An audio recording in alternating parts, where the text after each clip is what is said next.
কুরবানির সাথে আকিকা করা যাবে কিনা? সম্মানিত বন্ধুগণ, অনেকে জানতে চেয়েছেন, হযরত কোরবানির সাথে কি আকিকা করা যাবে? এই ব্যাপারে উলামায়ে কেরামগণ কি মাসআলা দিয়েছে।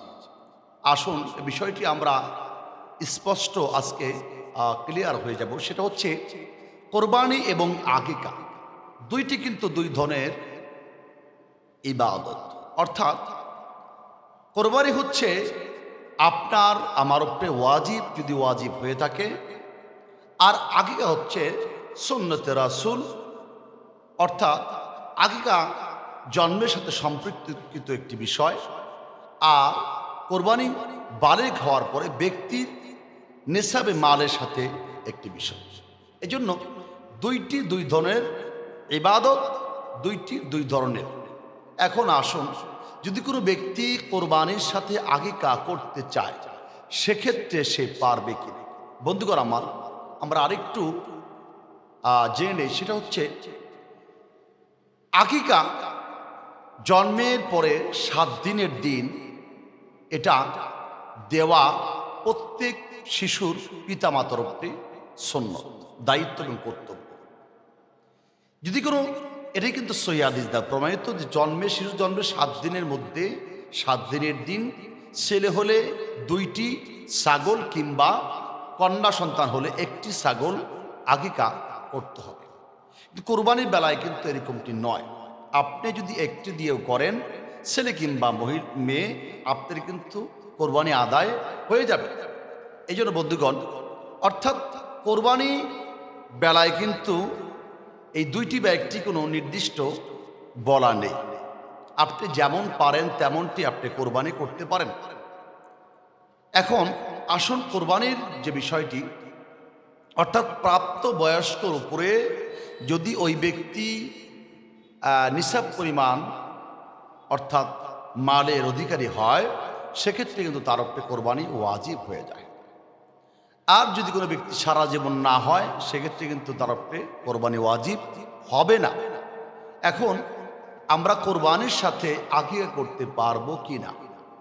রাসূল আকরাম সাল্লাল্লাহু আলাইহি ওয়াসাল্লাম এবং সাহাবায়ে কেরাম আজমাইন রাদিয়াল্লাহু তাআলা আনহুম থেকে কোথায় এরকমটি পাওয়া যায়নি যে তারা কোরবানির সাথে আকিকা করেছেন। কিন্তু এটা করা যাবে কিনা বা জায়েজ কিনা? জি আসুন, এটা করাটা জায়েজ, আপনি করতে পারেন, দোষের কিছু না।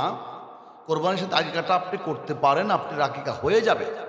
কিন্তু সুন্নত যে তরিকাটা, কোরবানি করবেন, আকিকা করবেন, আকিকা আলাদা করবেন, এটাই সুন্নত। কোরবানি আলাদা করবেন, এটাই কিন্তু সুন্নত ওয়াজিব। এই জন্য বন্ধুগণ, জায়েজ সম্পর্কে স্পষ্ট ফতুয়ায়ে শামীরতে আসছে, নবম খণ্ডে 472 পৃষ্ঠায় ইবনে আবিদ্দিন শামী রাহিমাহুল্লাহ বলেছেন, যদি কোনো ব্যক্তি কোরবানির পশুতে আকিকার শরীক থেকে থাকেন, সেক্ষেত্রে তার আকিকা আদায় হয়ে যাবে, এতে দোষের কিছু হবে না। এরপর আসেন বিখ্যাত কিতাব ফতোয়ায়ে কাজীখানে আসছে, অর্থাৎ 3য় খণ্ডের আপনার 247 পৃষ্ঠায় আসছে, কোরবানি ব্যক্তি কিংবা কোনো শরীক যদি কোরবানির সাথে আকিকার অংশ নেয়, সেক্ষেত্রে কিন্তু তার আকিকা আদায় হয়ে যাবে। জাজা আনিল কুল্লি ফি জহরিল রিওয়ায়াত, অর্থাৎ জহর রিওয়ায়াতের মতে, অর্থাৎ সকলের পক্ষ থেকে কোরবানি আদায় হয়ে যাবে এবং যিনি কোরবানি সাথে আকিকা দিলেন, তার আকিকা কিন্তু আদায় হয়ে যাবে। এই জন্য বন্ধুগণ, আমরা জানতে পারলাম যে কোরবানির মধ্যে যদি কেউ আকিকায় শরীক হয়ে থাকেন, শরীক হতে চান, সেক্ষেত্রে তার আকিকাটা আদায় হয়ে যাবে। কিন্তু একটি জিনিস আমরা খেয়াল রাখবো, আকিকা অবশ্যই আলাদা করাটাই উত্তম এবং এটাই সুন্নাত তরিকা। অর্থাৎ আপনি একটি ছাগল কিংবা 2টি ছাগল দিয়ে, ছেলে হলে 2টি ছাগল, আর কন্যা সন্তান হলে 1টি ছাগল দিয়ে আপনি আকিকা করে দেবেন, এবং এটাই সুন্নত, এটাই উত্তম, এবং কোরবানি আপনি আলাদা দিয়ে দেবেন।